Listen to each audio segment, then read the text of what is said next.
Penalaran umum 3. Soal nomor 1. Pedagang A memiliki toko yang menjual bahan-bahan segar di pasar.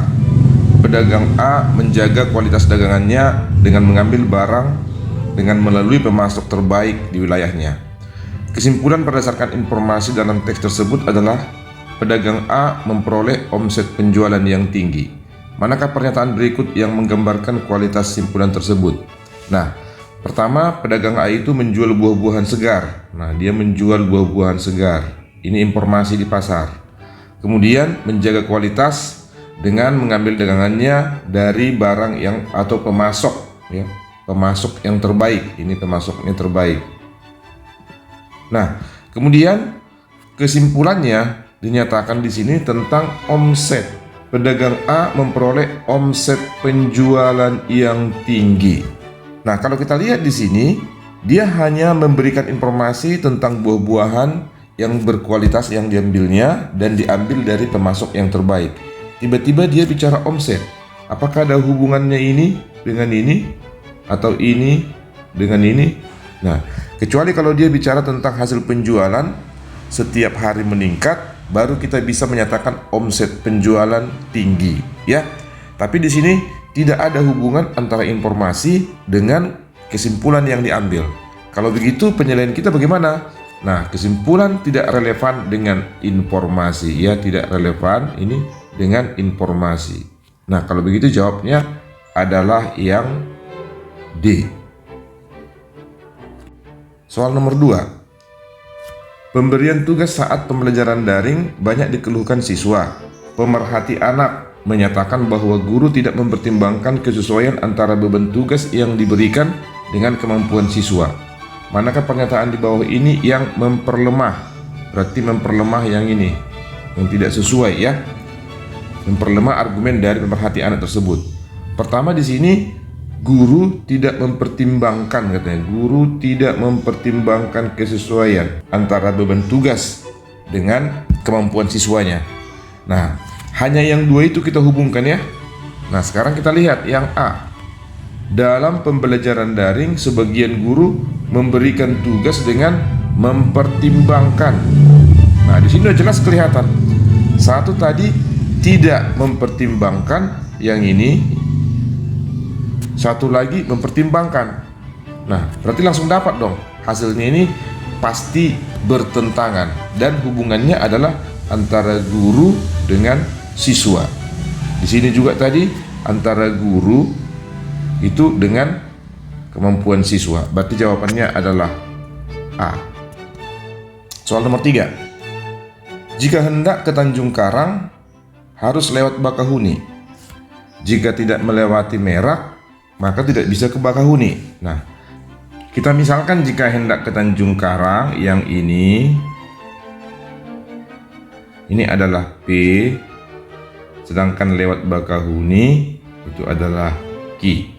Kemudian yang kedua kita buat jika tidak melewati Merak. Jika tidak melewati Merak, ini kita buat R, maka nanti tidak bisa ke Bakahuni. Berarti ini jelas Nagasaki.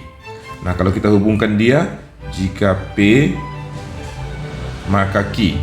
Itu yang pertama. Yang kedua, jika R maka Nagasi dari Q. Nah, ini nanti identik dengan sebaliknya, ini jika P maka Q, nanti yang R dengan Q kita nagasikan, maka nanti di sini jika Q maka R, nagasi R. Nah, kalau kita hilangkan ini habis kemari, jika P di sini maka nagasi R, ya. Nah, sekarang jika hendak ke Tanjung Karang maka harus melewati Merak. Tapi tidak ada di sini jawabannya. Oleh karena itu ini identik dengan jika R maka nagasi dari P. Itu artinya adalah jika tidak lewat Merak maka tidak bisa ke Tanjung Karang. Nah, jika tidak lewat Merak maka tidak bisa ke Tanjung Karang. Jadi jawabannya ini tidak bisa ke Tanjung Karang. Jadi jawabannya adalah B. Soal nomor 4. Budi pergi ke Surabaya atau berlibur ke Semarang. Kemudian yang kedua, jika Budi tidak ikut ujian masuk Undip, maka ia tidak berlibur ke Semarang. Maka kesimpulan yang benar adalah, ya, pertama yang kita lakukan adalah Budi pergi ke Surabaya atau berlibur ke Semarang. Ini kita buat dulu sebagai P, ini berlibur ke Semarang ini sebagai Q. Yang kedua, jika Budi ikut ujian Undip, tidak ikut. Jika Budi tidak ikut ujian masuk Undip, ini R, maka nanti ia tidak berlibur ke Semarang, ini negasi Q. Nah, hubungannya yang pertama adalah atau. Jadi P atau Q. Jika Budi tidak ikut ujian masuk, ini maka di sini adalah R. Ujian masuk Undip maksudnya ya. Maka nanti dia negasi Q. Nah, ini agar bisa kita ambil kesimpulan, posisinya kita ubah, ini P atau Q, kemudian di sini Q negasi R. Oleh karena itu, kalau kita ambil kesimpulannya nanti ini kita coret, maka kesimpulannya lah P atau negasi R. P, Budi ke Surabaya, nggak ada. Yang kedua, negasi R. R, Budi tidak ikut ujian masuk, maka negasinya adalah Budi mengikuti ujian masuk Undip, ya. Oleh karena itu, negasi R ini jawabannya adalah B. Soal nomor 5, berikut ini adalah beberapa kata yang diterjemahkan dari bahasa buatan. Bagak kali berarti wajah cantik.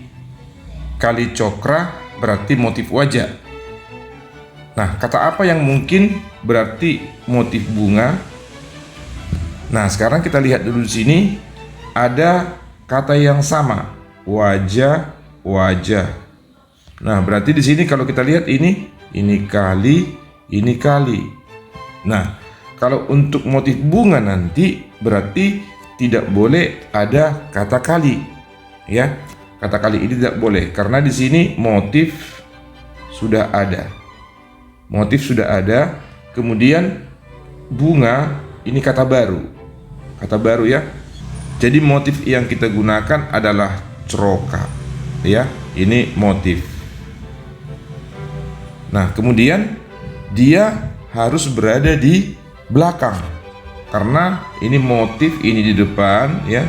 Ini juga berada di depan dan di sini dia di belakang. Oleh karena itu kita cari ceroka yang di belakang. Yang ceroka di belakang adalah ini, ya. Rose ceroka. Sedangkan yang ini adalah ros ceroka, ya. Oleh karena jawabannya adalah yang B.